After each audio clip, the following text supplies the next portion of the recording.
Jules, we not done because there's so much more quick hits. Yes. Bayern and Leverkusen, which are not der Klassiker. It's der tolle Klassiker. They battled to a 1-1 draw. Jules, I never thought I'd say this, but Xabi Alonso mega parked the bus. 3 shots on goal, 0.15 XG. Yeah, they were there to defend and to defend well. They've been conceding goals lately, or this season certainly. Remember the Leipzig game, for example, they didn't want to get exposed, especially in transition.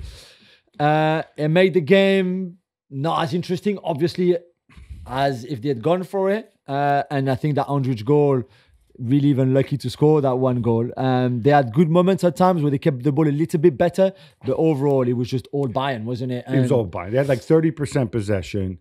And like you can point to the fact, Harry Kane, he didn't get it off a single shot on goal. Yeah. So look, it worked, but you can't. I get the pragmatic side of things. Yeah, I think this team's not built to play this way. No, but they got the points they wanted.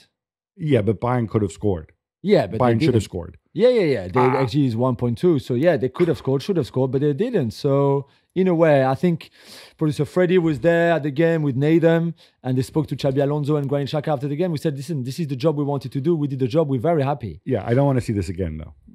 But if they have to, they will do it again. Maybe away in Dortmund, maybe in other place. But no, why did you say don't?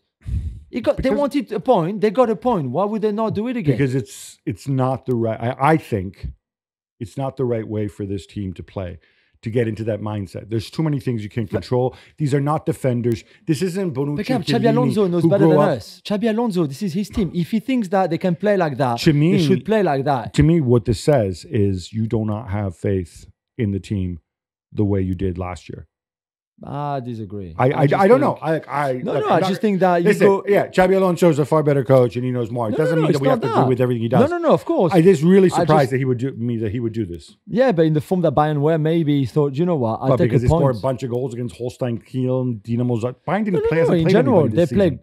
Well, no, the last 3 games they've played great. But I'm saying they haven't played against anybody. No, true. That's what I'm saying. Yeah, no, true. This was their first big test. But when you saw what happened to Leverkusen against Leipzig in Leverkusen, I think going away to Munich and doing that, I've got no issue. There was another game where they conceded 3 goals and whatever. So they've been jumping at the back. Yeah. Definitely. Back to Spain now. After 7 wins in 7 in La Liga, Barcelona fall hard at Osasuna 4-2, Gabi. Did Hansi Flick choose the wrong game maybe to rotate? I will get to that in a second. First, I know you want to celebrate Brian Zaragoza for the little move where he puts a guy on the backside. Lovely. Remember, he hurt Jules Koundé last season before the loan to Bayern Munich. He humiliated Koundé and Barcelona. I said this about Koundé's playing by himself with a bunch of toddlers in the back line. Yeah, so Hansi Flick, I think he already had 8 players out, right, for not his fault. On top of that, he decides to rest Alejandro Balde for this game. Yeah. There were so many guys. Lamine Yamal and Rafinha. Inigo Martinez. Yeah. Even Marc Casado, who still would have when he played. You can push this a little bit, and you're keeping in line with your mentality. The kids, next man up.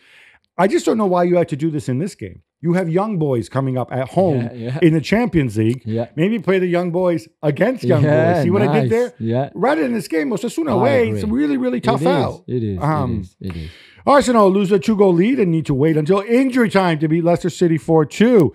Jules, did they nearly throw this away? They did, and I don't know why, because that first half, they were so dominant. It was ridiculous, really, that I don't think Leicester had a touch in the Arsenal box and hardly in the Arsenal half even in that first half. And then they fell asleep at halftime. I don't know what happened in that dressing room, but they came back a different team, Arsenal. And Leicester got a bit lucky on the first goal. Scored an amazing second goal by James Justin that will never get a sweeter volley in his whole life. And then Arsenal had to go again. In the end, if you look at the stats, it's ridiculous. I think Arsenal's XG is almost 5. They had 36 shots, 17 corners. But it took them to the 94th minute to score that third goal. Some big saves from Mark Hermanson. But I was struck with her. Arteta said, I was disappointed they gave out to 2-2, but I feel even better because they stayed calm and, we brought the points home. I think these are things you say in public. I think in private, he says, I need to turn this into a teachable moment because this cannot happen. Yeah. Because one day you're not going to win the game. Exactly. Cole Palmer scores 4 goals. That's right, 4. And his coach Enzo Maresca said that he could have had 6 or 7, which is absolutely true. Chelsea beat Brighton 4-2. Gab, you were there. How impressed were you overall? We often say, they could have scored 10. Yeah, they really could have scored 10. Like Maresca's not exaggerating when he said Palmer on his own could have had 6 or 7. Nico Jackson could have had a couple. This was such a weird game because it was a car crash of a game. I know Fabian Hurtzler likes to gamble. He plays a high line. He plays a crazy press. Both teams with let's build from the back. Dude, first of all, I think you need the players to build from the back, which is an indictment, I think, of Chelsea and what Maresca tried to do early. Once he realized, guys, Lewis Donk is in our own half, and he's the last Brighton player. Let me just dink it over and over and over again. And that was that. Palmer is phenomenal. He's showing it again. But Brighton, I was so disappointed by them. So disappointed. Like, you play a high line, you have to say what we say in Italy. You have to cover the ball, meaning you have to press so that they don't have a clear shot. This was ridiculous. Yeah. Liverpool on top of the league. How about that? The 2-1 win over Wolves wasn't necessarily impressive, but they got it done. They did. They got it done. It was not great. Although if Szoboszlai scores in the first half and 0-0, maybe the game changes a little bit. But they were not. It was a bit flat from them. They made a big misunderstanding between Alisson and Konate, who also scored, by the way, but to consider goal. And I guess the good thing here for Slot and Liverpool is that even when you don't play well, you go away at Wolves and you get the 3 points. Wolves, tough out, by the way. They're much better, I think, than their results this season. Definitely. And Ryan Gravenberch, I saw a stat. He's the second most press-resistant central midfielder in the Premier League. So do you want to guess who the first is? He plays for Leicester. He plays for Leicester. What? And did he? Harry Winks. Harry Winks. Come on, man. God. This is a terrible stat. It's terrible stat. Napoli are back on top in Serie A with a 2-0 win over Monza. Gab, Conte is another one silencing the doubters, including you. It is still early, man. It's still early. He's changed everything. He benefits so much from not playing in Europe, but he's winning. I think he can win the title. What's interesting is all these new guys he brought in. So far, the real impact, the people driving this, is the work he's done with the guys he inherited. But McTominay played, did the McTominay good thing in this game. Lukaku still needs to find his mark, but equally, he contributes when he doesn't score. So. Other than that, so far so good for Napoli. Yeah.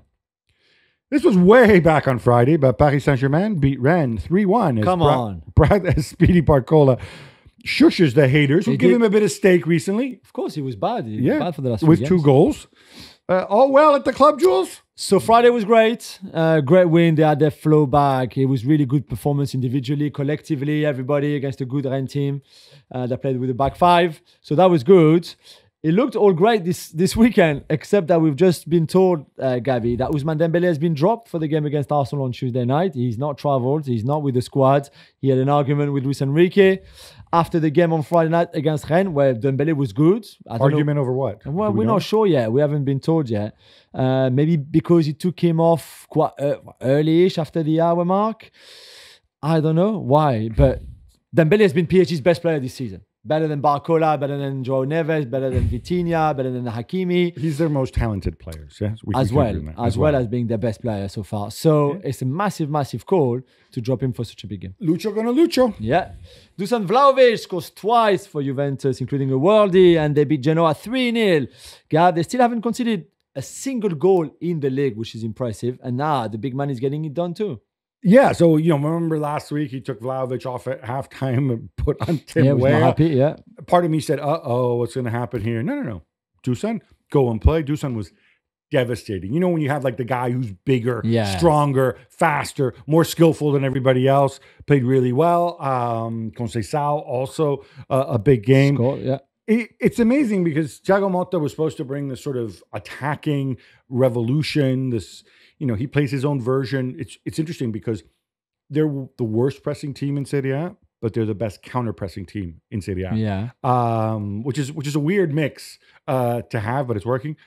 What I think nobody could have imagined is that they would not concede. They would not concede. They're the only team in Europe's big 5 leagues not to have conceded a goal, except for that little brain fart against PSV Eindhoven. They wouldn't have conceded in Europe either. That was way late. And they're doing it with Gatti, people like that who people said weren't good enough. So hats off to Thiago Motta.